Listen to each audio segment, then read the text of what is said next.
ओम नमो भगवते वासुदेवाय। ओम नमो नारायण। श्री कृष्ण जन्माष्टमी तिथि 15 अगस्त को रात्रि 11:49 पर शुरू होगी और यह तिथि का समापन 16 अगस्त को रात्रि 9:34 पर होगा। जन्माष्टमी का पूजन मुहूर्त 16 अगस्त को रात्रि 12:04 पर शुरू होगा और 12:47 पर समाप्त होगा। भादव भादव कृष्ण अष्टमी इस वर्ष 15 और 16 अगस्त को आ रही है। ओम नमो भगवते वासुदेवाय। ओम नमो नारायणाय। क्ली कृष्णाय गोविंदाय गोपीजन वल्लभाय हरे श्री राधाय नमः स्वाहा। आज हम भगवान श्री कृष्ण के जन्म अष्टमी के अवसर पर भगवान श्री कृष्ण की जन्म कथा को कह रहा हूँ, जो व्रत रखने के बाद इस कथा को श्रवण करना चाहिए।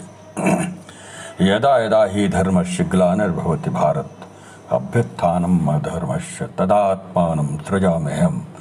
जब जब होए धर्म की हानि।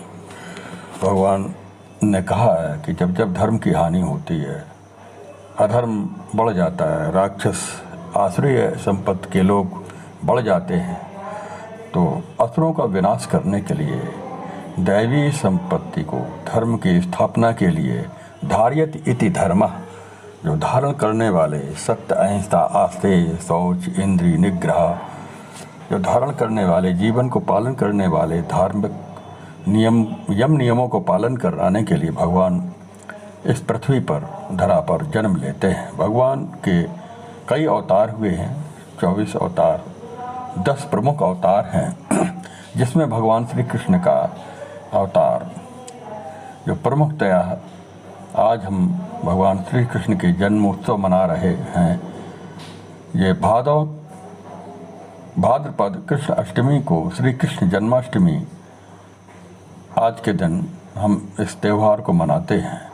ये हम संकल्प के साथ व्रत रखते हैं कि इस दिन भगवान श्री कृष्ण का जन्म दिवस माना जाता है।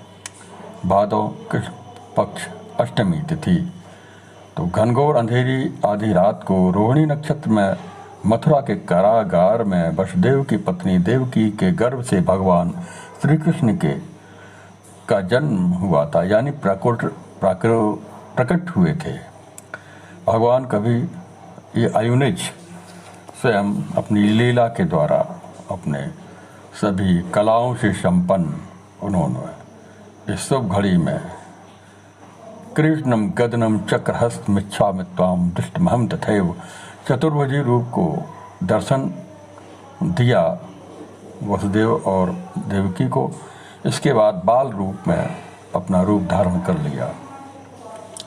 तो सारे देश में आज के दिन इस जन्माष्टमी को धूमधाम से मनाते हैं। जन्माष्टमी के दिन भगवान श्री कृष्ण का जन्म संबंधी कथा सुनना चाहिए। सभी एक दूसरे को जो संत महात्मा पुरुष सुनाते हैं। द्वापर युग में भोजवंशी राजा उग्रसेन मथुरा में राज करता था। उसके अताताई पुत्र कंस ने उसे गद्दी से उतार दिया, स्वयं मथुरा का राजा बन बैठा। कंस की एक बहन देवकी थी, जिसका विवाह वसुदेव नामक यदुवंशी राजा से हुआ था। एक समय कंस अपनी बहन देवकी को उनकी ससुराल पहुंचाने जा रहे थे। रास्ते में आकाशवाणी हुई, हे कंस, जिस देवकी को तो बड़े प्रेम से ले जा रहा है, उसी में तेरा काल बसता है। इसी के गर्भ से उत्पन्न 8वां बालक तेरा वध करेगा। यह सुनकर कंस वसुदेव को मारने के लिए तैयार हो गया। तब देवकी ने उससे उन्होंने विनय किया, मेरे गर्भ से जो संतान होगी उसे मैं तुम्हारे सामने लाकर दूंगी। बहनों के मारने से क्या लाभ। कंस ने देवकी की बात मान ली और मथुरा वापस चला आया। उसने वसुदेव और देवकी को कारागृह में डाल दिया। वैसे देवकी जो कंस के चाचा की ही पुत्री थी, बहन के रूप में बहुत अधिक प्यार करता था। लेकिन जब ये घटना होने के बाद वो क्रूरतापूर्वक व्यवहार करने लगा।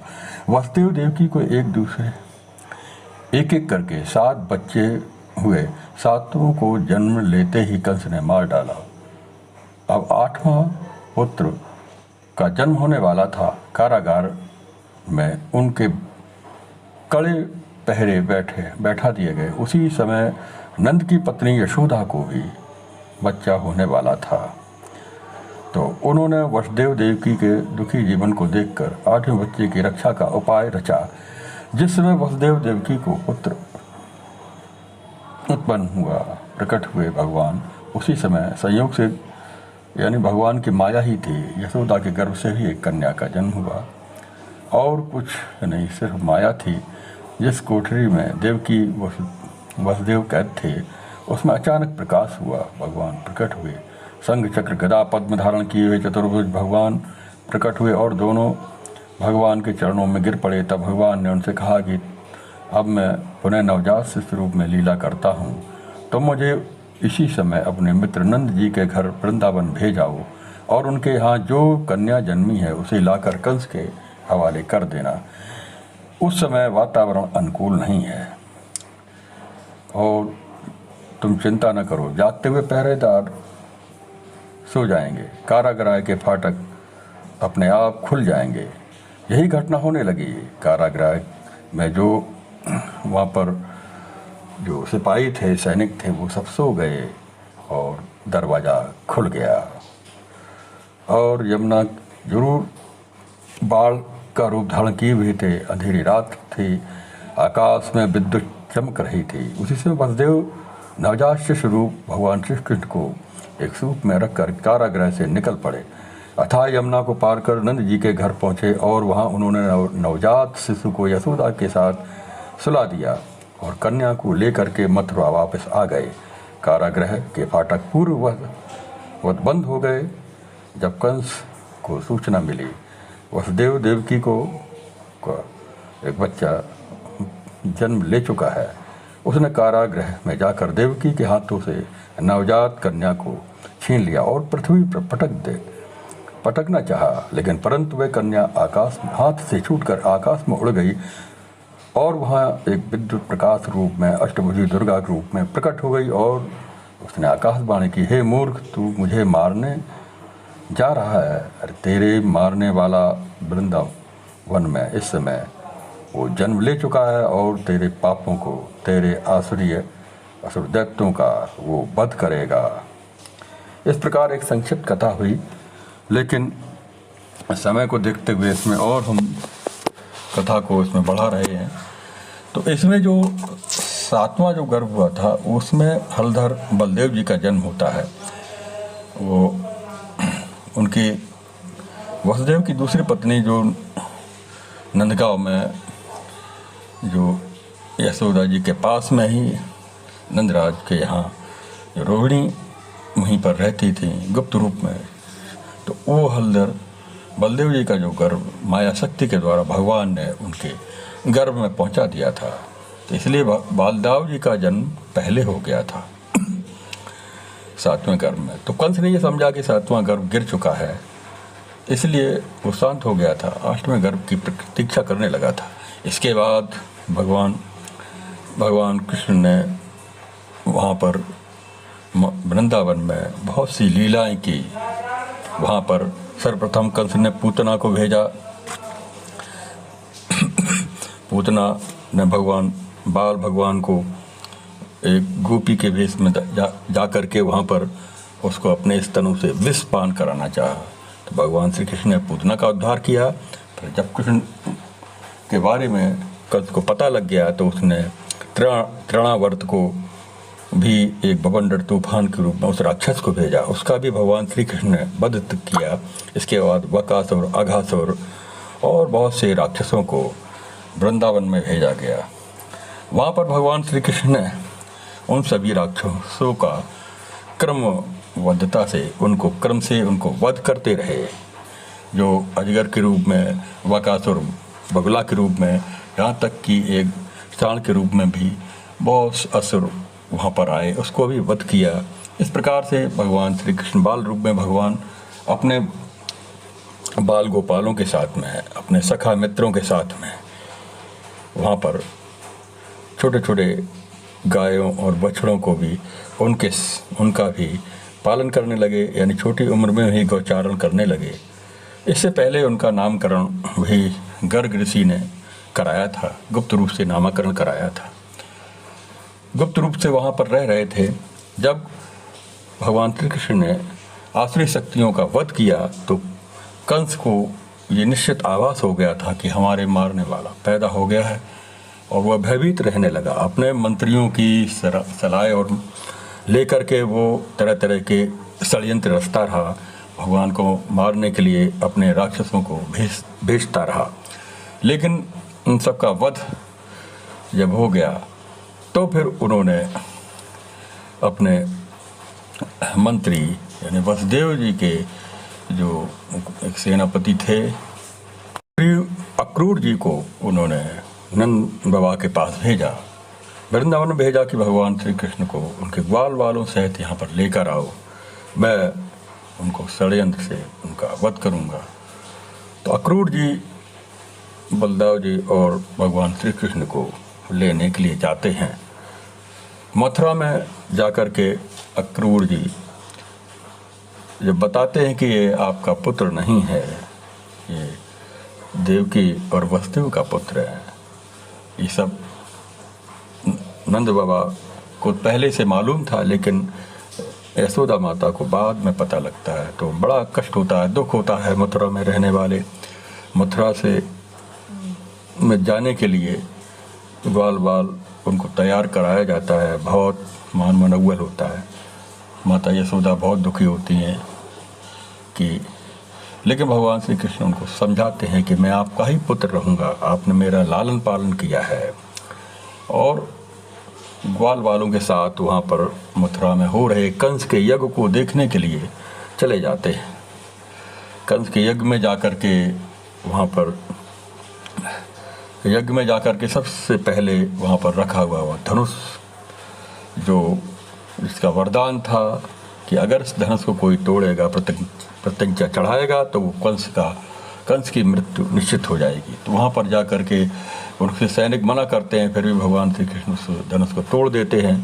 इसके बाद धोबी का भी उसके यहाँ से वस्त्र आभूषण अपने मित्रों के साथ बांटते हैं और नए नए आभूषणों को धारण करते हैं। वहाँ पर कुब्जा का भी उद्धार करते हैं। कुब्जा जो कमर झुका करके टेढ़ी थी, वो जा रही थी, तो उसका भी चंदन लेपन करने के लिए राज दरबार में जाती थी, लेकिन उसका चंदन वो भगवान श्री कृष्ण को लगाती है, उसको स्पर्श के द्वारा उसका उद्धार करते हैं। वो सुंदर युवती के रूप में एक सौंदर्य रूप धारण करती है। ये सब बहुत सी लीलाएं प्रदर्शित करते हुए वो कंस के दरबार में जाते हैं। वहाँ पर चाणूर, मुष्टिक, बड़े बड़े जो राक्षस पहलवान जो वहाँ पर इंतज़ार कर रहे थे, तो क्योंकि कंस ने ये षड्यंत्र किया था कि उनको पहलवान से युद्ध कराएंगे, उनसे द्वंद्व युद्ध कराएंगे, तो इस बहाने वहाँ पर नगर के वासी लोग वहाँ पर आए हुए थे। और वृंदावन से भी नंद गोपाल, नंदराज और भी बहुत से लोग ग्वाल वाल वहाँ पर आए हुए थे और पूरा नगर एकत्रित था। वहाँ पर सभागृह बना हुआ था। कंस वहाँ पर सिंहासन में बैठा हुआ था। वो आदेश करता है कि जैसे ही भगवान कृष्ण बलदेव जी आए तो उनके साथ चाणूर, मुष्टिक जो बड़े बड़े पहलवान से उनसे युद्ध करेंगे, उनसे कुश्ती होगी। इससे पहले वो दरबार नगर में जब प्रवेश करते हैं, वहाँ पर अखाड़े में जाते हैं, तो उससे पहले कुबलिया पीड़ हाथी का भी वध करते हैं। इस प्रकार वहाँ पर उसके राज दरबार में जाकर के चाणूर, मुष्टिक आदि दैत्यों को, पहलवानों का वध करते हैं। बाद में कंस भी तलवार लेकर के दौड़ पड़ता है, तो उसका भी भगवान श्री कृष्ण अपनी मुष्टिका से उसका वध कर देते हैं। वध करने के बाद जो कारागृह में उसके माता पिता देवकी वसुदेव को छुड़ाते हैं, उग्रसेन को भी, उनको बंदी गृह में जो थे बाबा, उनको भी वहाँ पर नाना, उनको भी लेके आते हैं, उनका वहाँ पर राज तिलक करते हैं। इसके बाद भगवान श्री कृष्ण बहुत सी लीलाएं करते हैं। इसमें जो पहले जो वो लीला है भगवान श्री कृष्ण की राधा से, जो गोपियों से जो उनका रास लीला है, बाल लीलाएं हैं वो वहाँ पर कथा में बहुत विस्तार से श्रीमद् भागवत कथा में उनकी लीलाएं आती हैं। ये बताया गया है कि गोपियाँ वो भगवान श्री कृष्ण के पूर्व जन्म के वो संत महात्मा थे। ये भगवान कृष्ण के साथ अपने को वो गोपियाँ अपने को आत्मा स्त्रीलिंग पुरुष में स्त्रीलिंग एक भक्ति भाव में समाधि में डूबने के लिए एक क्रिया है जो गोपी गीत के अंतर्गत आती है। गोपियाँ भगवान प्रेम विरह के द्वारा भगवान को कैसे प्राप्त किया जाए यह उद्धव को शिक्षा दी है। उद्धव भगवान कृष्ण के भक्त थे और वो भक्ति का ज्ञान देने के लिए भगवान श्री कृष्ण ने उनके पास भेजा था। तो गोपियों से उनको ज्ञान प्राप्त हुआ। तो यही है प्रेम मार्ग के द्वारा हम भाव में समाधि में डूब करके हम इसको प्राप्त करते हैं। आगे संक्षिप्त कथा में आता है कि देव भगवान श्री कृष्ण बलदाव जी को संदीपनी आश्रम में जाकर के वहाँ पर शिक्षा ग्रहण करते हैं। संदीपनी मुनि के आश्रम में उज्जैन में जाकर के फिर उसको उनका पुत्र जो बंदी बना लिया था वरुणदेव के यानी समुद्र के अंदर, तो उसको ये पुत्र को भी गुरुदक्षिणा के रूप में जिंदा वापस लेकर के आते हैं। इसके बाद जरासंध जो कंस का ससुर था वो भगवान श्री कृष्ण को उनसे युद्ध करता है, 17 बार आक्रमण करता है। बाद में काल यवन भी उसको लेकर के आते हैं।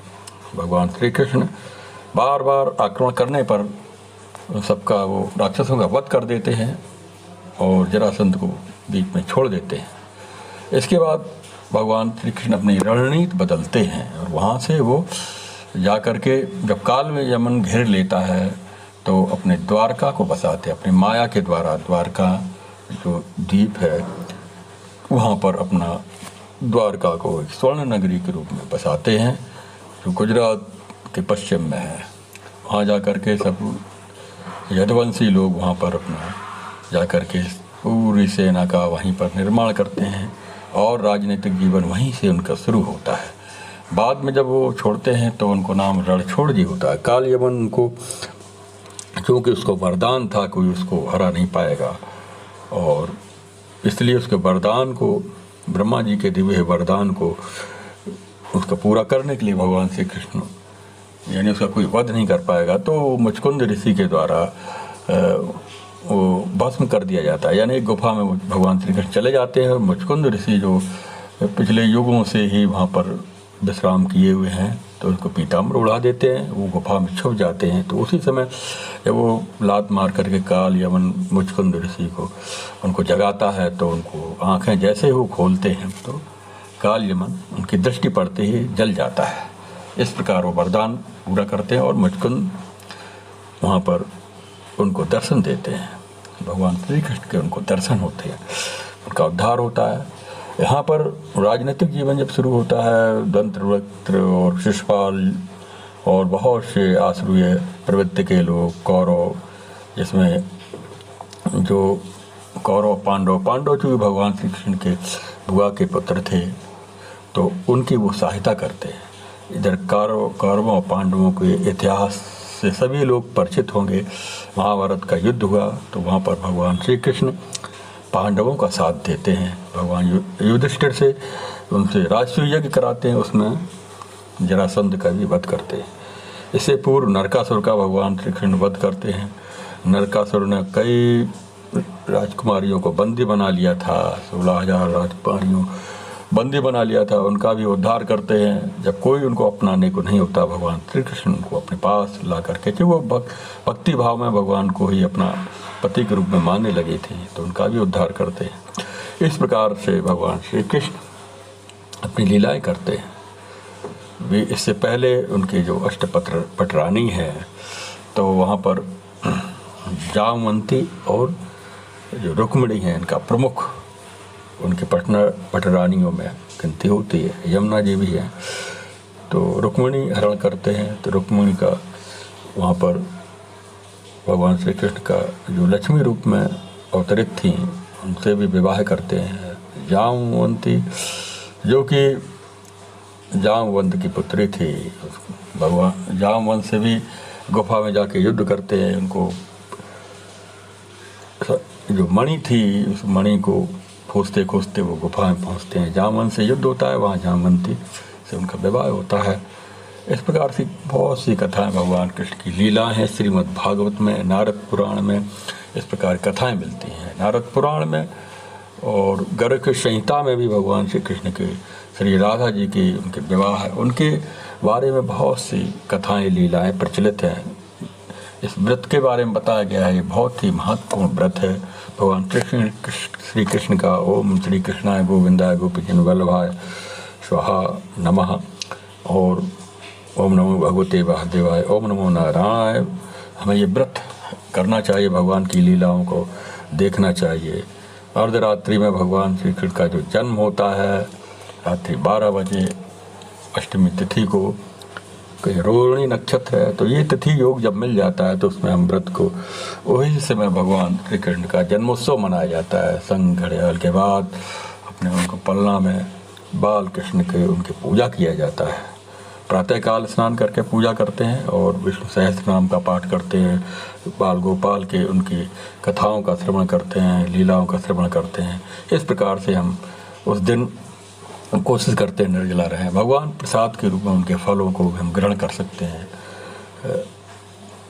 और उस दिन अन्न का ग्रहण नहीं करते हैं। इस व्रत का बहुत अधिक महत्व है। जिस प्रकार एकादशी व्रत का महत्व होता है, इसी प्रकार जो सनातन धर्म में जो बहुत से व्रत होते हैं उसमें श्री कृष्ण जन्माष्टमी का व्रत का बहुत अधिक महत्व है।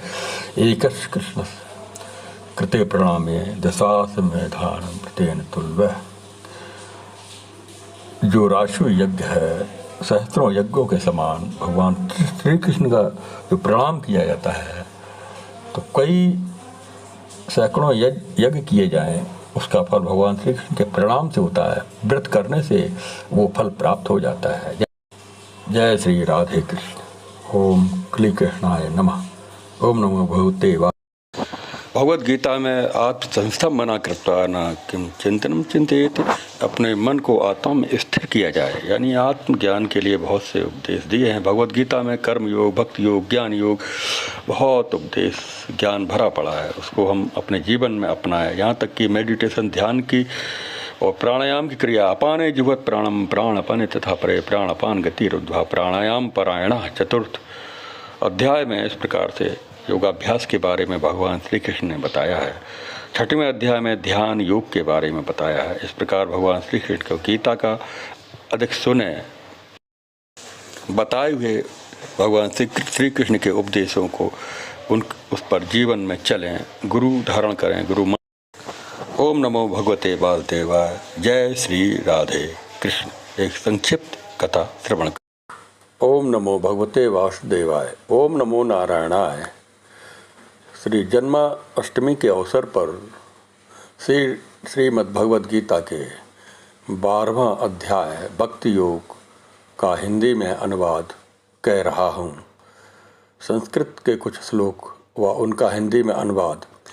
एवं सतत युक्ता ए भक्तस्त्वां पर्युपास्ते ए चाप्यक्षरमव्यक्तं तेषां के योग वित्तमः। भगवान श्री कृष्ण से अर्जुन बोले, जो अनन्य प्रेमी भक्तजन पूर्वोक्त प्रकार से निरंतर आपके भजन ध्यान में लगे रहकर आप सगुण रूप परमेश्वर को और दूसरे जो केवल अविनाशी सच्चिदानंद घन निराकार ब्रह्म को ही अतिश्रेष्ठ भाव से भजते हैं, उन दोनों प्रकार के उपासकों में अति उत्तम योग वेत्ता कौन से हैं। मय्याविश्य मनोयमाम नित्य उक्ता उपास्ते श्रद्धाया पर्योपेतास्ते में युक्तत्मा मतः।